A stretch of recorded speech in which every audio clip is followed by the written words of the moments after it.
Well, I started to work there when I was 15 years old. The business, when we closed, it was 84 years old. I worked there for about 44 years.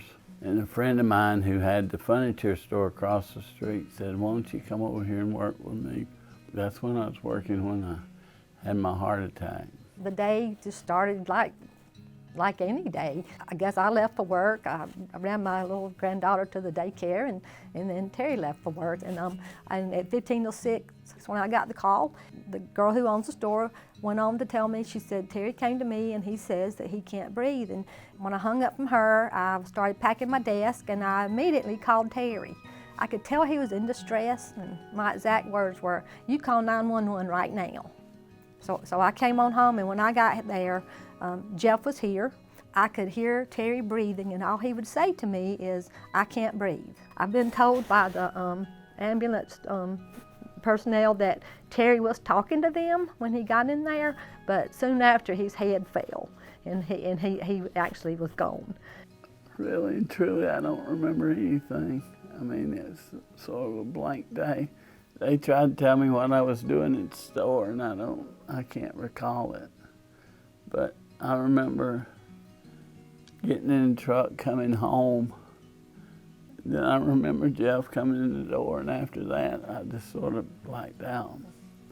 So Terry had a condition called coronary artery disease, and it affects the blood supply that gets to the heart muscle. He actually suffered a cardiac arrest outside the hospital where they performed CPR to get him back, and then rushed him to the hospital where he underwent left heart catheterization, showing that the blockages in his heart were significant, and he suffered a significant heart attack.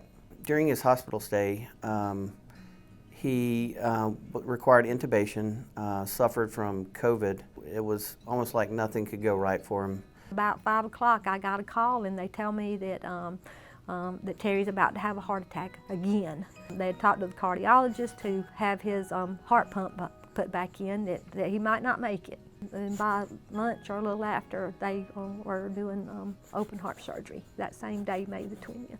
At that point, he was really sick, and without doing anything to address his coronary disease, I'm not sure he would have survived. We took him to the operating room and performed what's called a coronary artery bypass grafting. And that's where we take a vein from the leg, and what we do is basically redirect blood flow around those blockages to provide adequate or additional oxygen to the heart muscle. After we spoke to Dr. Thompson in the surgery, I felt like that we had this chance he was going to live. And some of the time when he was there, we didn't know whether he was or not. But yes, it was just, I felt like that definitely that they had saved Terry's life that day. So in Terry's case, his recovery was somewhat prolonged because he started out very sick, and needing a very big operation in that state is very hard to recover from. Terry got stronger every day, though, a little bit better every day. It's a long road back. It's a process. It's not something that happens overnight. My goal is to play golf again. So that's what I'm working towards. I'm really proud of him. I think he's made extremely big strides in the last 2 months, and this is something really hard to get over. Yeah, I've been in downtown Commerce my whole life. I mean, I know everybody. When all this happened, we had like 350 people that reached out to us all across the community. It really moves you.